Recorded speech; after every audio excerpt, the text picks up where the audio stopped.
그 저는 제 건강을 위해서 두 가지 운동을 합니다. 하나는 배드민턴을 하고, 운동은 항상 또 운동 자체가 가지고 있는 약점이 있어서 그것을 보완하기 위해서 자전거 타기를 합니다.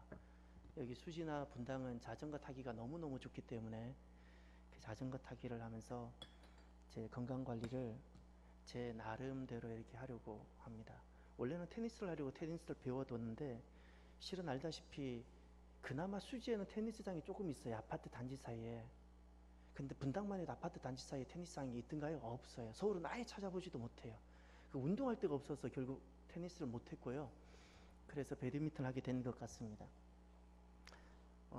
원래는 수영을 했었는데, 수영은 나중에 이제 민방에서 서로 못할 것 같아가지고 수영은 2년간 꼬박하고 이제 포기했고요. 배드민턴을 이제 했는데, 배드민턴을 하니까 이제는 한 몇 년 했나 좀 물어봐 주시면 좋겠어요. 10년이 넘었어요. 여러분, 무엇이든 한 운동에 10년 넘어가면요, 이제 고수 소리를 들어요. 여러분 보는 제가 그래도 배드민턴 10년이 넘었어요. 이제 그래서 배드민턴 하는 것을 딱 보면, 사람들을 딱 보면 딱 한눈에 아, 저분은 어느 정도 쳤겠구나가 눈에 보입니다. 사람들은 배드민턴은 라켓 갖고 이렇게 하는 거니까 손으로 하는 운동이라고 생각해요. 그래서 안 되는 거예요. 그래서 자세가 틀어지는 거예요.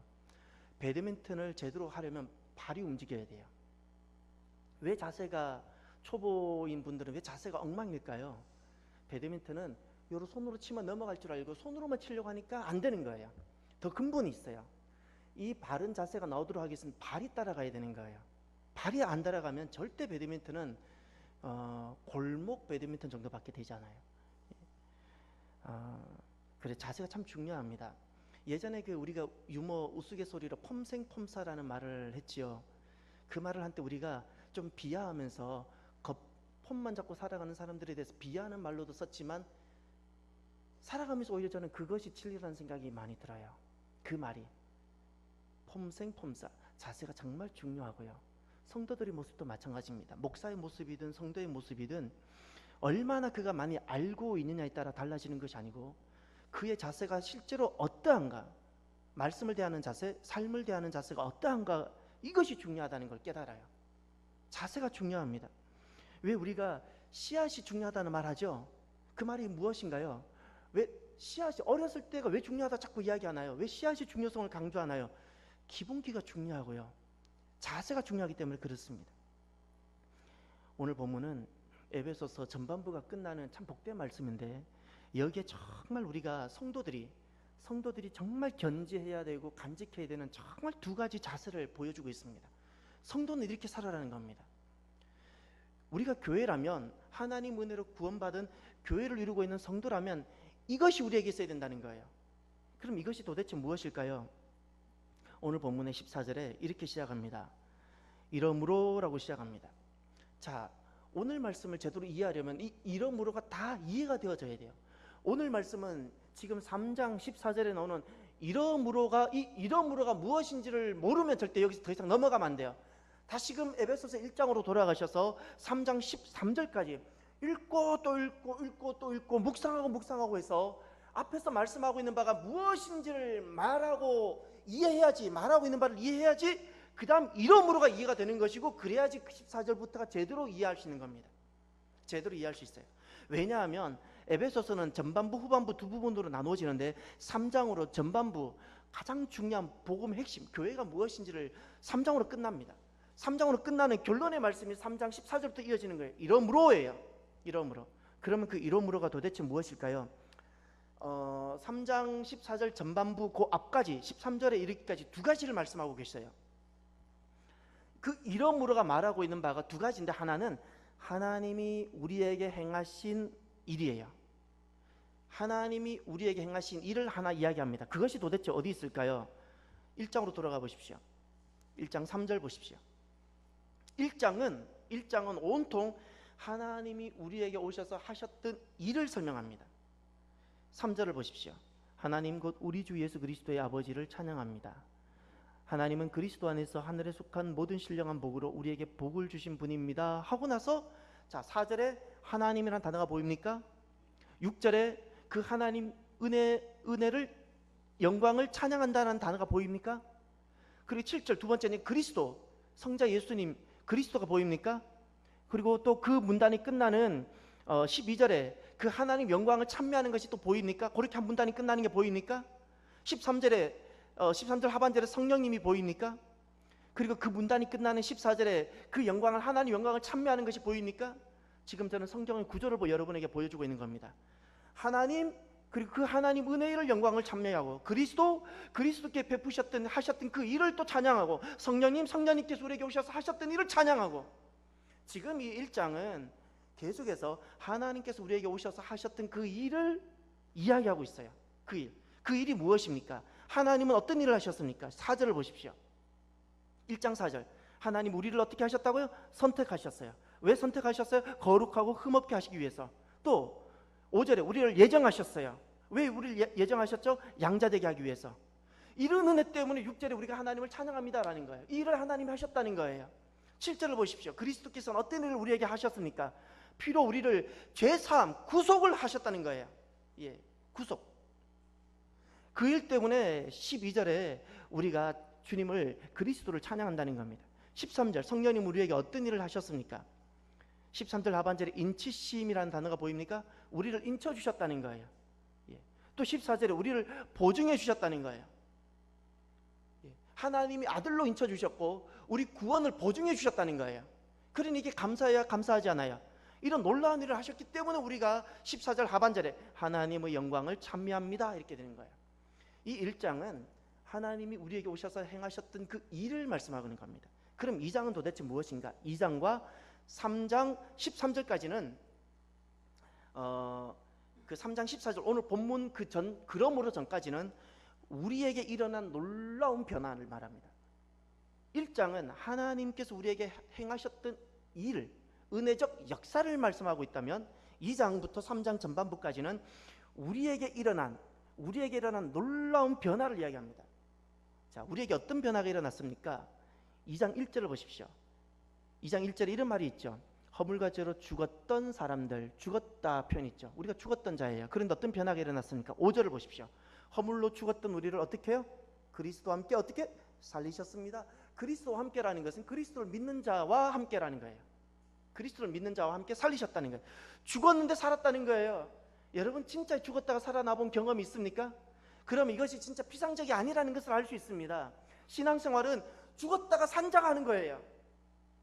죽었다가 산 자가 아닌 사람은 종교적인 생활을 하는 거고 종교 문화적인 생활을 하는 거예요.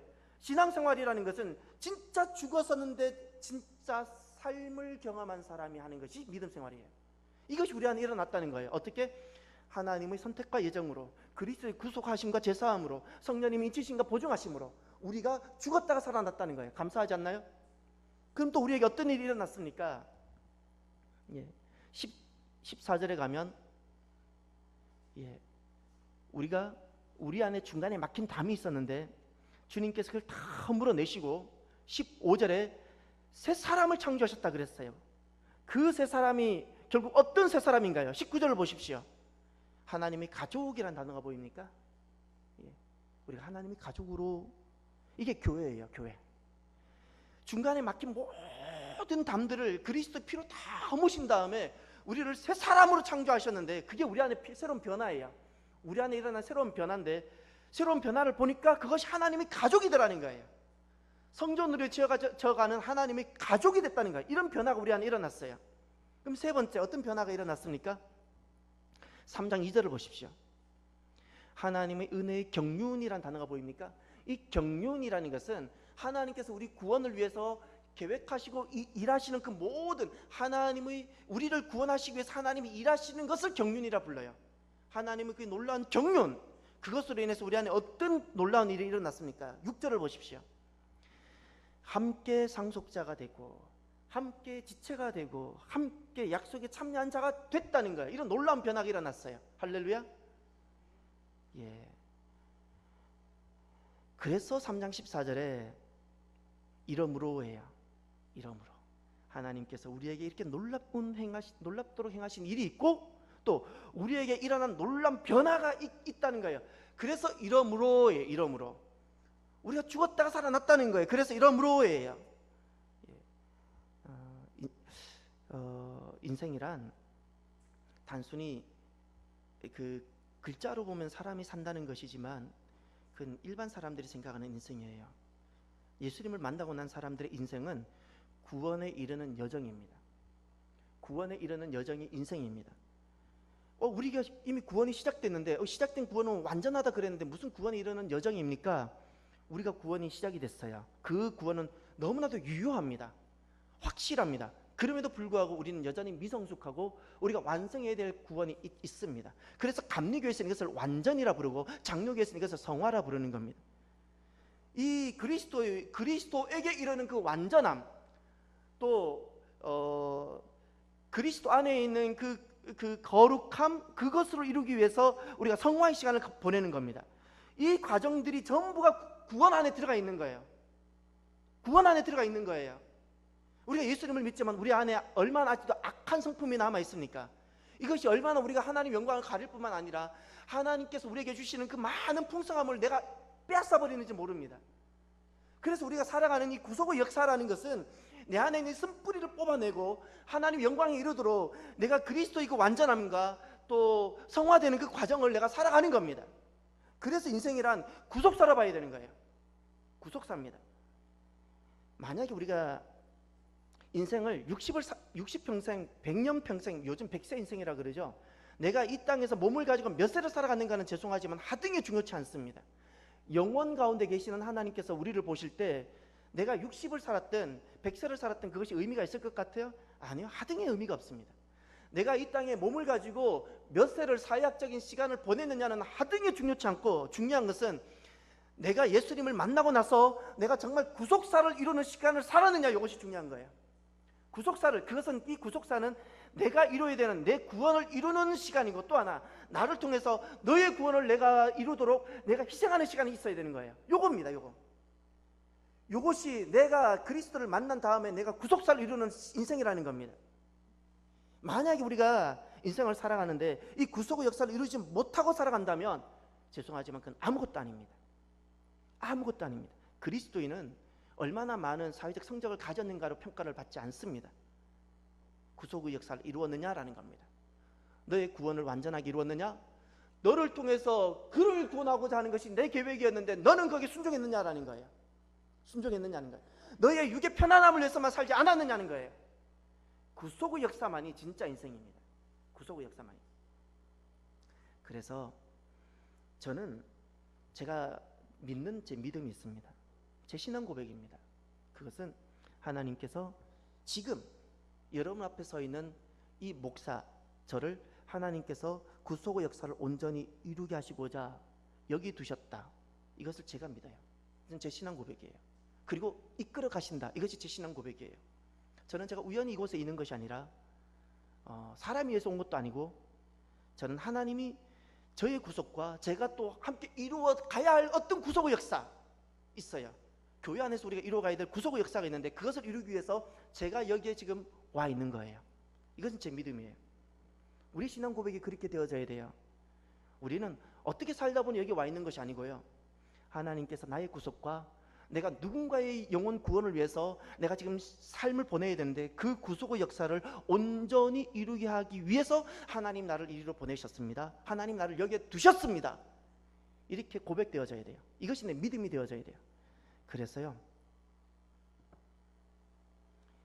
우리 안에 하나님의 구속의 역사를 이루기 위한 지금의 삶이라면 우리는 다른 어떤 것과 비교할 필요도 없고 놀랄 필요도 없어요. 그리스도인들이 너무나도 많이 속고 살아요. 교회가 크면 신앙도 커질 거라 생각하고 있고요. 큰 교회 다니면 내가 믿음이 커질 거라 생각해요. 저는 우리나라에서 둘째가라면 서러울 만큼 큰 교회들을 경험해 봤어요. 거기서 목회도 했어요. 중요한 것은 너무나도 많은 그리스도인들이 속고 살아요. 진실된 신앙이 아니라 속고 살아요. 내가 어디에 있는가가 중요한가 한 것이 아니고요. 내가 지금 구속의 역사를 이루어 가느냐가 중요한 겁니다. 그것이 내가 진짜 사는 겁니다. 그것이 진짜 사는 겁니다. 속지 마십시오. 우리가 이름만 되면 알 수 있는 좋은 교회에 있다고 속지 마십시오. 그 교회가 내 구원을 보장해 주지 않습니다. 보장해 주지 않습니다. 제발 속지 마십시오. 그럼 어떻게 해야 되는 거 아니? 항상 기뻐하십시오. 이게 무슨 말인가요? 지금 내게 주어진 이 모든 상황을 기뻐하셔야 돼요. 뭘 못마땅히 여깁니까? 뭘 부족하게 여깁니까? 이 부족함을 통해서 하나님 나의 구속을 완성해 간다면 이 부족함이 나에게 기쁨이 되어져야 되지 않습니까? 나의 이 지금 주변을 돌아보면 약함들이 있을 수 있어요. 환경의 약함이 있고 내 몸의 약함이 있을 수 있고 여러 가지 약한 점이 있을 수 있어요. 그러나 이 약함을 통해서 내 구속이 완성되어진다면 이 약함이 나에게 기쁨이 되어져야 되지 않습니까? 그래서 우리는 항상 기뻐야 되는 거예요. 항상 기뻐야 돼요. 제발 속지 마십시오. 이 약함과 부족함을 피해 살아가면 결국 내가 이루어야 될 구속을 못 이루어가는 거예요. 그리스도인들이 이렇게 속고 살아가는 거예요. 구속의 역사 없이 살아가요. 십자가가 없이 살아가려고 해요. 누가? 오늘 한국 교회가, 한국 성도들이. 그리고 쉬지 말고 왜 기도해야 될까요? 무엇을 기도해야 될까요? 쉬지 말고 무엇을 기도해야 될까요? 우리가 내 자녀를 위해서 쉬지 말고 기도해야 되는 게 맞아요. 여러 가지 필요를 위해서 쉬지 말고 기도해야 되는 것이 맞아요. 그러나 더 본질적인 것이 있어요. 더 본질적인 것, 우리의 기도를 채워야 되는 내용들이 있어요. 그것은 나의 영적 구속, 나의 성숙과 구속의 완성을 두고 기도해야 돼요. 내 자녀의 구속의 완성을 두고, 그저 내 자녀가 어떻게 성적을 두고 기도하는 것이 얼마나 저는 제 마음에 기도하다 보면 합당하지 않고 허해지는 줄 모르겠어요. 목사인 제가 성도들을 많이 채워달라는 이 기도가 얼마나 허한지 허무한지는 모르겠어요. 무슨 뜻일까요? 단 한 명의 성도든 내 자녀든 무엇이든 구속의 완성을 이룰 수 있도록 기도가 되어져야 돼요. 구속의 완성입니다. 왜 범사에 감사해야 될까요? 감사만이 잊지 마십시오.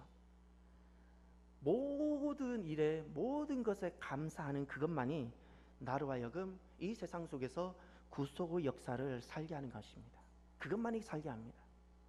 그것만. 그래서 우리가 항상 기뻐해야 되고요. 그래서 우리가 쉬지 말고 기도해야 되고요. 그래서 우리가 범사에 감사할 수 있어야 되는 겁니다. 14절과 15절에 보면 주님께서 이렇게 말씀합니다. 이러므로 아버지 앞에 내가 무릎을 꿇고 빕니다. 아버지께서는 하늘과 땅에 있는 모든 족속에게 이름을 주신 분이십니다. 아멘. 실은 14절부터 여러분 19절까지 여러분 혹시 여기 개역 개정을 보고 계시는 분도 있고 우리는 지금 우리말 성경을 보고 있는데 문장이 아마 여러 개 나눠져 있을 수 있을 겁니다. 그러나 이 문장은 14절부터 19절까지가 한 문장입니다. 길게 중문, 복문으로 이루어진 콤마로 이루어진 한 문장입니다. 그래서 굉장히 복잡합니다. 그런데 잊지 마십시오. 원래 헬라어는 굉장히 논리적인 언어입니다. 분명합니다. 그래서 지금 여러분 한 문장이라는 의미가 무엇일까요? 주어가 하나라는 거예요. 한 문장이라는 의미가 무엇인가요? 본래의 동사가 하나라는 거예요. 여러분 14절부터 19절까지가 진짜 주어가 무엇인지 이 14절부터 19절까지 원래 동사가 무엇인지가 구별되지 않는다면 여러분은 이 본문을 이해하고 있지 못하는 것입니다. 이해하지 못하고 있는 겁니다. 14절부터 19절까지 주어가 14절에 나와 있습니다. 나입니다. 이 나는 1차적으로는 사도 바울이요, 2차적으로는 에베소 성도가 되어져야 되고 3차적으로는 오늘날 이 말씀을 대하고 있는 우리 모두 구원받은 성도들입니다. 우리들이에요. 이게 나가 14절부터 19절까지 본주어입니다. 본주어. 그럼 본동사는 무엇일까요? 여기 수많은 동사들이 나옵니다. 어느 것이 본동사일지가 헷갈릴 만큼 많은 동사가 나오지만 본동사는 무릎을 꿇다입니다. 빕니다도 아닙니다. 꿇다입니다. 빕니다라는 것은 우리가 추가적으로 이렇게 해석 의역한 것입니다. 무릎을 꿇다입니다. 이것이 본동사입니다. 나는 무릎을 꿇습니다입니다. 누구에게 꿇는다는 겁니까? 14절에 아버지입니다. 하나님 아버지라는 거예요. 하나님 아버지. 그 하나님 아버지가 어떤 분이신지가 15절에 설명하고 있습니다. 14절과 15절도 문장이 나눠지지 않고 콤마로 끊어지는 겁니다. 14절에 나오는 아버지를 15절에 콤마로 설명하는 겁니다. 그 아버지는 누구입니까? 하늘과 땅 아래에 있는 모든 족속에게 이름을 주신 분, 그랬어요. 이름을 주셨다는 것은 다른 것이 아닙니다. 모든 족속을 주님께서 우리를 불러주셨다는 거예요. 어떻게? 구원으로 불러주셨다는 그 말이에요. 이 말이. 다시 말해 아버지는 누구인가요? 하늘과 땅 아래에 있는 그 많은 족속들을 불러주신 분, 구원으로 초청해 주신 분이라는 거예요. 이분이라는 거예요.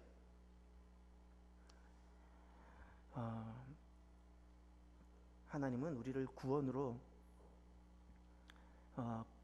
초대해 주신 분, 초대해 주신 분입니다. 그래서 우리가 항상 감사가 있어야 됩니다. 나를 구원하신 하나님의 정말 깊은 경륜을 이해하고 깨닫고 나면 우리 안에 하나의 신앙이 딱 나타나게 됩니다. 그 신앙이 경외입니다. 그 경외가 바로 무릎 꿇다라는 뜻입니다. 이 무릎 꿇다는 것은 단순히 기도합니다라는 의미 정도가 아닙니다. 기도가 당연히 포함이 됩니다. 그러나 이 무릎 꿇다라는 그 표현은 단순히 내가 하나님께 기도합니다의 의미, 그 의미가 아니라 내 전인격적으로 주님 앞에 복종하는 경외를 뜻하는 겁니다. 경외를 뜻하는 거예요. 경외신앙이라는 것은 환경을 초월하는 것을 말해요. 자녀가 없을지라도라는 거예요. 예를 들어가지고 이게 아브라함 신앙이에요. 그때 하나님께서 이제야 내가 나를 경외하는 줄 내가 이제야 알겠노라 딱 그랬어요. 오늘 그리스도인이 환경을 초월하지 못하고 있죠. 자녀에 매여 있고 적어서 매여 있고 매여 있죠. 경외신앙이라는 것은 내 자녀 상황이 이럴지라도 라는 거예요. 환경을 뛰어넘는 거예요. 환경을 뛰어넘어서 어떻게 하자는 거예요? 하나님만 높이고 하나님 자체에 이르기를 원하는 거예요. 이것이 경외신앙이에요. 언제 이것을 경험하게 되나요? 진짜 하나님의 깊은 구원의 경륜을 딱 경험하고 나면 이것이 고백되어져요. 그전에는 환경만 조금만 흔들면 사시나무 떨듯 무섭고 두렵고 떨어요.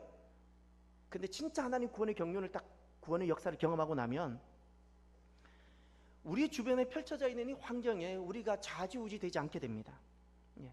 다니엘을 기억하시나요?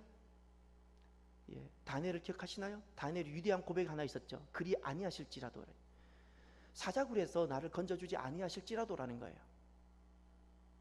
여전히 환경이 변하지 않을지라도라는 거예요. 내 몸에 질병이 있지만 이 병이 고쳐지지 않을지라도라는 거예요. 그럴지라도 나는 주님께서 부르신 그 길 가겠다는 이것이 바로 경외신앙입니다.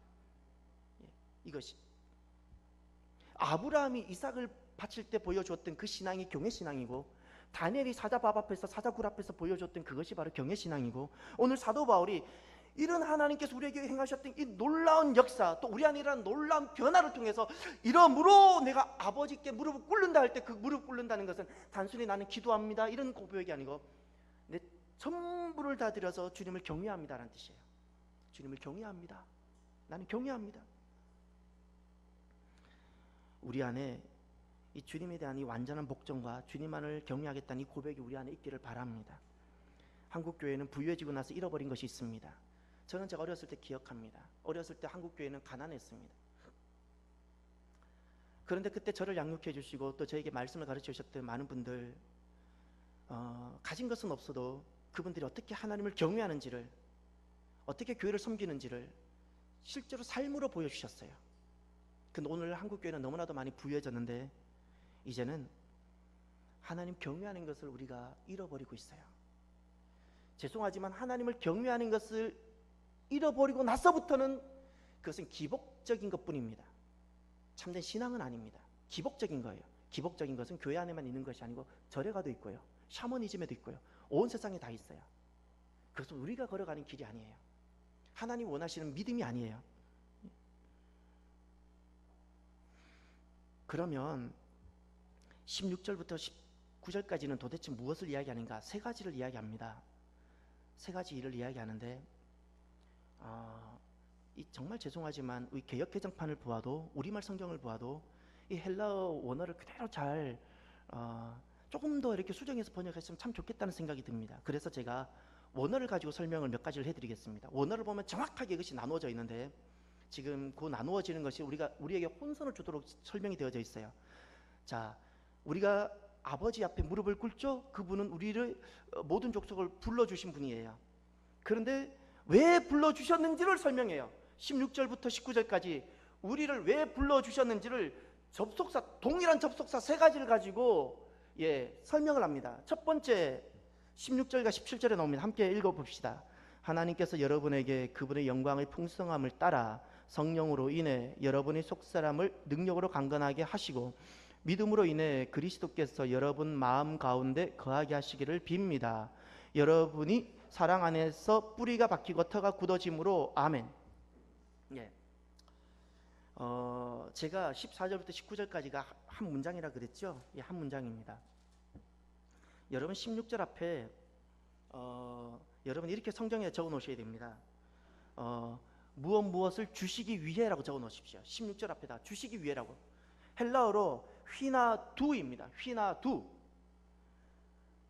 사도 바울이 지금 아버지 앞에 무릎을 꿇는데 그 아버지는 하늘과 땅 아래 있는 모든 족속을 불러주셨어요. 우리 구원으로 불러주셨는데 왜 불러주셨는지를 세 가지 절을 가지고 절로서 나누어서 정확하게 설명하는데, 첫 번째가 주시기 위해서 불러주셨어요. 그 주시기 위함이 16절부터 17절인데 죄송하지만 우리말 성경에도 그렇고 개역개정판에도 이 주다라는 정말 중요한 동사가 빠져 있어요. 정말 중요한 동사가 빠져 있어요. 왜 하나님 우리를 이렇게 구원으로 초청하셨는가? 주시기 위해서예요. 그러면 무엇을 주시기 위해서인지를 16절과 17절에 두 가지가 나와 있습니다. 우리는 하나님께서 우리를 너무 많이 부르실까 봐 걱정을 해요. 하나님 이렇게 많이 생각해요. 하나님이 나를 부르시면 내 인생을 다 망가뜨릴 것 같은 이 엄청난 불안함을 갖고 있어서 하나님 적당히 불러주세요, 뭐 이런 생각을 신앙생활을 많이 해요. 하나님 저 너무 많이 부르지 마세요. 전 제가 살고 싶은 삶이 있어요. 하나님이 부르시는 삶을 어떤 고달픔, 빈곤함 이렇게 생각해요. 과연 그런지를 보십시오. 예. 하나님이 부르심이 얼마나 귀한 건지를, 하나님이 우리를 왜 부르셨는지, 주시기 위해서인데 무엇을 주시기 위해서인지를 보십시오. 16절에 여기도 16절이 말씀이 이렇게 쭉쭉쭉쭉 꼬여 있는데 여러분이 먼저 좀 더 알려면 괄호를 하나 묶으십시오. 제가 일단 우리말 성경으로 할게요. 그분의 영광의 풍성함을 따라하는 괄호로 묶으십시오. 괄호를 묶고 나면 문장이 좀 더 명쾌해집니다. 괄호로 묶으세요. 예, 지금 16절은 주시기 위해서가 이 절에 있어서 절의 동사인데 이 절 안에 동사가 두 개가 더 있어요.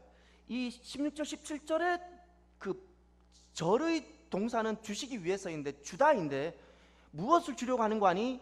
하나는 속사람을 강건하게 하다, 요거예요. 속사람을 강건하게 하다. 찾으셨어요? 예. 속사람을 강건하게 하다, 요 작은 한 문장을 주기 위해서 하나님 우리를 부르셨어요. 예. 요것이 보여져야 돼요. 그 속사람입니다. 속사람의 강건함.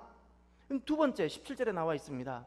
17절에도 핵심이 무엇인가 하니 여기도 이 16절과 17절에 이 절의 동사는 주다인데 여기에도 보면 동사가 하나 나옵니다. 거하다입니다. 거하다. 무엇과 누구와 거하는 거예요? 그리스도와 거하는 것. 다시 말해서 하나님께서 우리를 왜 부르셨어요? 왜 구원의 삶으로 부르셨어요? 무엇이 우리가 구원의 역사를 이루어가는 삶인가요?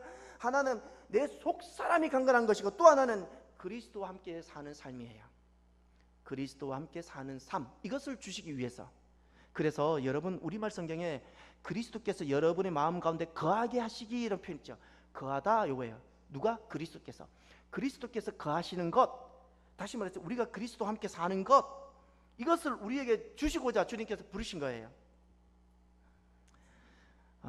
우리가 구원을 받고 구속의 역사를 이루어간다는 그 삶이란 도대체 무엇일까요? 그것은 주님께서 분명히 말씀하셨습니다. 두 가지입니다. 하나는 속사람이 강건한 것입니다. 예. 잊지 마십시오. 겉사람이 아닙니다. 겉사람이 아닙니다. 영혼입니다. 속사람, 영혼을 말하는 겁니다. 영혼이 얼마나 강건한가. 예. 주님께서 우리 영혼을 복되고 우리 영혼을 강건하게 하기 위해서 우리를 부르셨다는 거예요. 예. 내가 믿음이 약하다라는 사람들이 고백이 있죠. 저는 믿음이 약해요. 그것은요, 성경이나 지식이 부족하다는 뜻이 아니고 실은 속사람이, 영혼이 약하다는 겁니다. 그러나 잊지 마십시오. 영혼이 약한 사람은 어느 것도 못합니다. 육신이 겉사람이 아무리 약해도 속사람이 강건한 사람은 모든 것을 다 할 수 있고 이룰 수 있습니다. 그래서 하나님께서 거듭거듭 말씀하셨죠. 중심을 본다고. 속사람을 말하는 것이고 영혼을 말하는 것입니다. 그래서 그리스도인들은 습관적으로 노력해야 되는 것이 있어요. 습관적으로 노력해야 돼요. 외모를 보지 않으려는 그것을 밥을 먹는 것보다 더 노력해야 돼요. 안 그러면 그리스도인들이 외모를 따라 살아가게 돼 있어요. 제가 얼마나 많이 보고 얼마나 낙심을 많이 했는지 몰라요. 신학교 가서도 제가 얼마나 많이 낙심했는지 몰라요. 오늘 성도들을 보면서 얼마나 제가 낙심을 많이 하는지. 누구보다도 또 외모를 보고 외모에 치중하고, 입으로는 늘 하나님은 중심을 본다 그러면서 본인은 중심을 보는 삶을 전혀 살아가지 않아요. 누가 속 사람이 약한 사람인가를 제가 진단해 드릴게요. 자신의 겉사람의 약한 점을 부끄러워한다면 그 사람은 겉사람의 약한 점이 없는 사람이 누가 있겠어요? 인생 가운데 자신의 겉사람의 약한 점 여러 가지 될 것이 너무너무 많아요. 그런 어떤 것이든지 겉사람의 약한 점을 부끄러워한다면 그 사람은 속사람이 약한 사람이에요. 속사람이. 누가 구속의 삶을 살아가는가? 겉사람의 삶이 내 구속의 삶을 살아가는 것이 아니라 속사람입니다. 속사람. 속사람이 구속의 삶을 살아가는 주체예요. 주체. 그럼 이 속사람은 내 영혼은 언제 강건해질까요? 오늘 본문에 주님 말씀하셨습니다. 16절에 성령으로 인해 여러분의 속사람을 능력으로 강건하게 하시고 누구로 인해? 성령님. 속사람은 우리 영이라 그랬죠. 영혼이라 그랬죠. 우리 영혼이 언제 강건해질까요? 성령님, 거룩한 영이신 성령님을 만날 때, 그분과 함께 할 때 내 속사람인 내 영혼이 강건해지는 겁니다. 그래서 우리 삶의 구조가 제가 우리 목사님은 율법주의인가 왜 자꾸 술 먹지 말라 그러고 요즘 세상에 어느 교회도 이제 술 먹으라는 말을 안 하지 않고 이제는 한국 교회가 성숙했기 때문에 한국 교회는 성숙하고 한국 교인들이 성숙했기 때문에 이제 그 정도는 전혀 문제 삼지 않고 이제는 아주 훌륭한 성도들이 되니까 이제 그런 것은 불편하시는데 왜 우리 목사님 만날 때마다 술 먹지 마세요 뭐 이런 소리 하고 있냐고. 왜 그럴까요? 내 속 사람이 강건해지려면 내 안에 성령님이 충만히 역사할 수 있는 삶의 구조가 되어져야 돼요. 내 삶의 구조는 성령님이 거하시도록 불편한 삶의 구조면서 내 속 사람이 강건해질 거라고요? 착각하지 마십시오. 착각하지 마십시오. 내가 세상에 나가면 내가 그리스도인인지 세상인인지 구별되지 않는 삶을 내가 살아가면서 성령님이 내 안에 충만히 거하실 거라고 생각하시나요? 그러니까 스스로 속고 있는 거예요. 성령님이 우리 안에 충만히 거하시는 삶의 구조가 되어져야 돼요. 삶의 구조. 삶의 구조.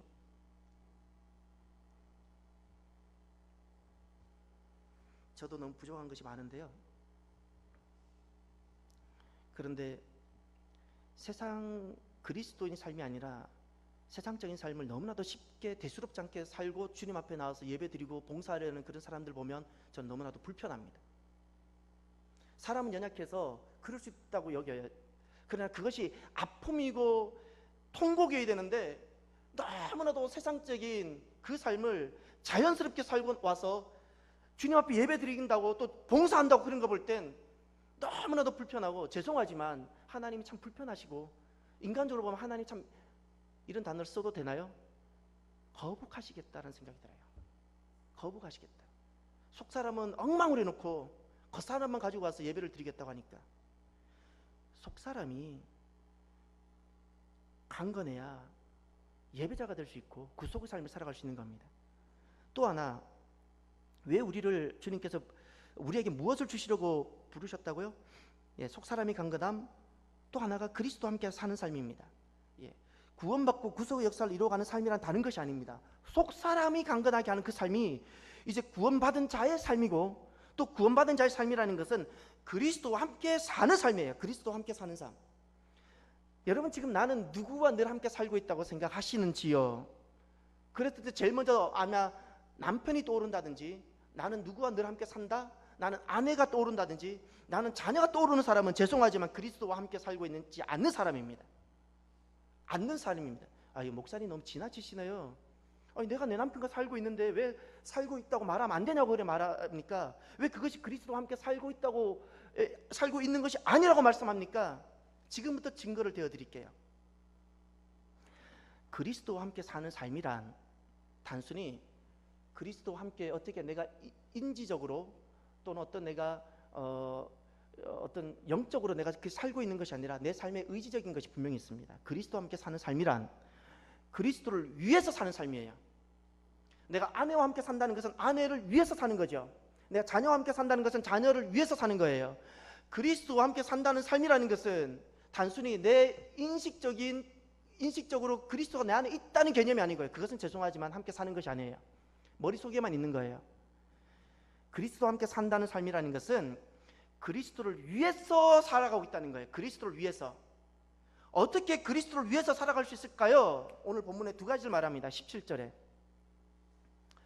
믿음으로 인해 그리스도께서 여러분의 마음 가운데 거하게 하시기를 빕니다. 아멘. 그리스도와 함께 거하는 그 삶은 믿음으로만 가능하다는 거예요. 이게 무엇인가요? 믿음으로 그리스도를 위하고자 내가 선택하는 그 삶만이 그리스도와 함께 사는 삶이라는 거예요. 내가 얼마든지 그렇게 하지 않을 수도 있어요. 그런데 그리스도를 위하고자, 그 목적이 다른 데가 있지 않아요. 나에게도 있지 않고 자녀에게도 있지 않고 그리스도를 위하고자 내가 선택하는 어떤 믿음의 선택들, 그것만이 그리스도와 함께 사는 삶이라는 거예요. 그것만이. 머릿속에 그리스도가 계시다는 인지적인 것이 그리스도와 함께 사는 삶이 아니고, 그리스도를 위해서 내가 믿음을 선택하는 그것이 그리스도를 위해서 사는 삶이에요. 함께하는 삶이에요. 또 하나, 무엇이 그리스도와 함께 사는 삶일까요? 17절에 이렇게 말씀합니다. 여러분이 사랑 안에서 뿌리가 박히고 터가 굳어짐으로 그랬어요. 그리스도의 사랑이에요. 지금 이 문장이 원래는 앞으로 수식이 되어져야 되는데 이게 뒤쪽으로 오니까 문장이 안 끝난 것처럼 되어져 있죠. 이것이 앞쪽으로 수식이 되어져야 되는 말이에요. 예. 믿음으로 이렇게 그리스도와 함께 거하게 하시고 사랑 안에 뿌리가 박히고 터가 굳어짐으로 그리스도와 함께 여러분이 거하게 하시기를, 이렇게 되어져야 돼요. 이거 이해가 되시죠? 이렇게 되어져야 돼요. 믿음으로, 또 하나가 사랑으로예요. 사랑으로. 예. 그리스도의 사랑이 우리 안에 뿌리가 박히고, 이게 삶을 말하는 거예요. 터가 굳어지고 내가 살아가는 자리가 온통 그리스도의 사랑이 되어져야 된다는 거예요. 무슨 말인가요? 무엇이 그리스도와 함께 사는 삶인가요? 그것은 그리스도를 사랑하고자 사는 삶이에요. 가정 안에서든 교회 안에서든 세상 안에서든 내가 주님을 사랑하기 때문에 살아가는 삶, 그래서 섬김도 나오고 그래도 희생도 나오는데, 봉사도 나오는데, 그리스도를 사랑하고자 하는 그 삶만이 그리스도와 함께 사는 삶이에요. 그래서 모든 것이 그리스도예요. 그리스도를 위하는 거고 그리스도를 사랑하는 거예요. 그래서 그 사람은 나는 누구와 함께 살고 있을까? 첫 번째 떠오르는 것이 그리스도입니다. 그리스도입니다. 그 사람만이 그리스도와 함께 사는 삶이에요. 내가 누구와 함께 살고 있는가? 아내가 먼저 떠오르고 남편이 먼저 떠오르고 자녀가 떠오른다면 미안하지만 그 사람은 그리스도가 인지적으로만 있는 사람이지 그리스도와 함께 살아가는 사람이 아닙니다. 아닙니다. 속지 마십시오. 스스로도 속이지 마십시오. 그러면 또 주님께서 왜 우리를, 모든 족속 가운데 우리를 불러주셨을까요? 하나는 주시기 위해서입니다. 속사람을 강건하게 하기 위해서, 또 그리스도와 연합하는, 그리스도와 함께 사는 삶을 살게 하기 위해서, 그 삶을 주시기 위해서, 속사람의 강건함을 주시고 그리스도와 함께 사는 삶을 주시기 위해서 우리를 불러주셨어요. 그러니 주님께서 이 부르시는 삶이 너무나도 복되지 않습니까? 정말 복된 거예요. 그러면 두 번째, 왜 주님께서 우리를 부르셨을까요? 19절 상반절, 18절부터 19절 상반절입니다. 모든 성도들과 함께 능히 그리스도의 사랑의 넓이와 길이와 높이와 깊이가 어떤지를 깨닫고 지식을 뛰어넘는 그리스도의 사랑을 알아 하면 여기까지예요. 여기에도 지금 실은 여기까지 한 그 절이 나오는데 여기에 절의 동사가 생략되어 있어요. 뛰어나게 하다입니다. 뛰어나게 하다가 빠져 있어요. 이 절 안에 분사가 두 개가 있는데 그것이 깨닫게 하다, 알게 하다입니다. 그것은 번역이 되어 있어요. 깨닫게 하다, 알게 하다는 동사가 나오죠. 이건 분사식으로 나와 있는데 이 절 안에 동사가 하나 나와요. 절의 동사. 그것이 뛰어나게 하다입니다. 뛰어나게 하다. 왜 주님께서 이 모든 족속을 가운데 우리에게 이름을 주시고 우리를 부르셨죠? 우리를 뛰어나게 하기 위해서입니다. 헬라어로 휘나 에퀴스키세테입니다. 이게 헬라어는 어렵지만 제가 이 말을 하는 이유가 이렇게 정확하게 성경은 되어져 있다는 겁니다. 아버지께서 우리를 왜 부르셨습니까?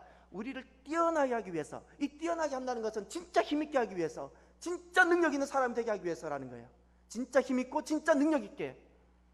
그러면 하나님께서 말씀하신 진짜 뛰어나게 하심, 진짜 능력 있게 하심, 힘있게 하신다는 것은 도대체 무엇일까요? 거기 보면 오늘 본문에 그 동사가 두 가지가 나왔죠. 18절에 깨닫다, 또 19절에 알다라는 것 나왔죠. 둘 다 알다, 깨닫다 같은 의미라고 볼 수 있어요. 하나가 무엇인가요? 18절에는 그리스도의 사랑의 넓이, 길이, 높이, 깊이가 어떤지 깨닫고 그랬죠. 이 지금 그리스도의 사랑의라는 거, 이건 의역인데 이건 잘 번역한 것 같아요. 헬라어 원어에는 여기에 그리스도의 사랑이라는 단어가 없어요. 근데 그냥 넓이와 길이와 높이와 깊이가 어떤지 깨닫고 했는데 이건 의역을 잘해 두었어요. 그리스도의 사랑이 맞아요. 그리스도의 사랑을 깨달아야 돼요. 어떻게?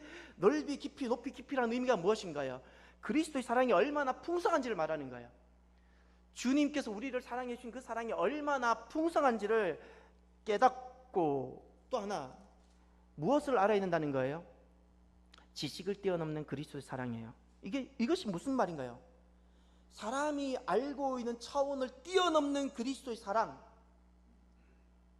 사람의 차원, 지식의 차원을 뛰어넘는 그리스도의 사랑을 알게 될 때 우리가 세상 속에서 담대해지고 능력 있게 되어진다는 거예요.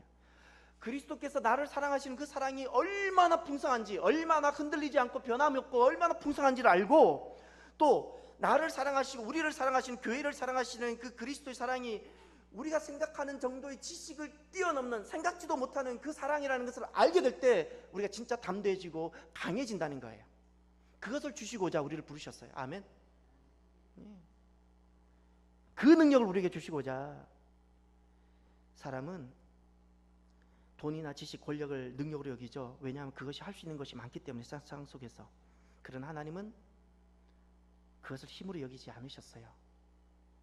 하나님은 진짜 우리를 힘있게 하시기를 원하시는데 그것이 언제인가요? 결국 힘이 살게 하는데요, 하나님이 진짜 우리에게 주시고자 하신 능력이 있고 힘이 있는데 그것은 그리스도의 사랑입니다. 그리스도의 사랑이 우리를 살게 합니다. 여러분, 우리가 자녀를 양육해 보셨죠? 진짜 돈이, 부모의 경제력이 자녀를 양육했던 것 같아요? 아니요, 부모의 사랑입니다. 잊지 마십시오. 그렇지 않던가요? 돈이 많아도 부모의 사랑이 부족하니까 자녀가 잘 양육되던가요? 재정이 부족해도 부모의 사랑이 크니까 자녀가 바르게 성장되든가 아니든가요? 핵심이 무엇인가요? 재정의 능력도 아니었고요, 환경도 아니었고요, 부모의 진실한 사랑입니다. 사랑입니다. 오늘 마찬가지입니다. 무엇이 우리를 세상 속에서 진짜 힘있게 살게 할까요? 그리스도의 사랑입니다. 그래서 성도는, 세상 속에서 우리가 부름받은 성도는 돈이 많거나 사회적 성적이 좋은 사람이 성도가 아니고 그리스도의 이 사랑이 내 안에 넘치는 사람입니다. 내 안에 넘치는 사람, 이 사람이 진짜 능력 있는 사람이고 뛰어난 사람입니다. 그리고 세 번째로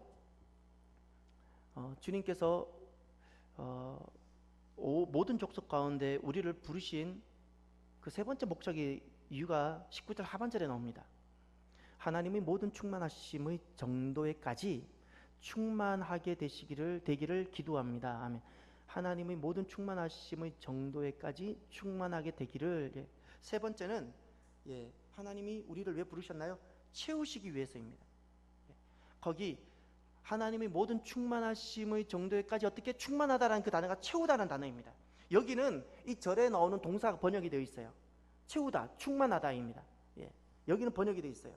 휘나 플레로세테입니다. 휘나 플레로세테. 다 지금 세 가지가 앞에 휘나라고 붙어져 있죠.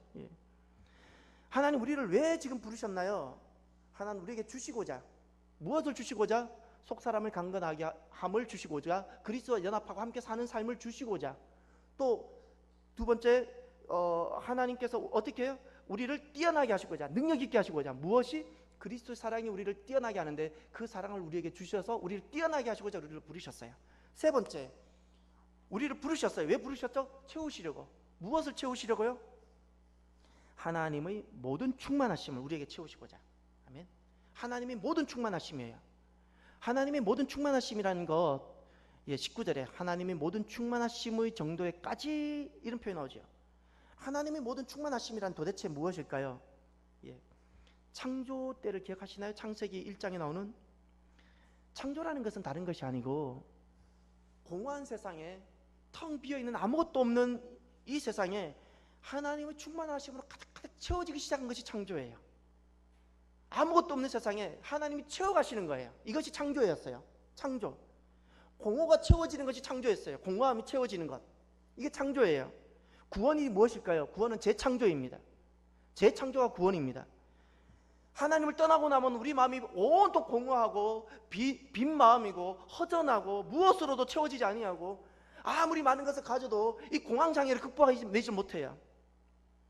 근데 구원이라는 것이 무엇인가 하니 이 비어있는 이 공허함에 하나님으로 다시 채워지는 거예요. 하나님 충만하심으로 가득 채워지는 거예요. 그래서 구원은 재창조인 겁니다.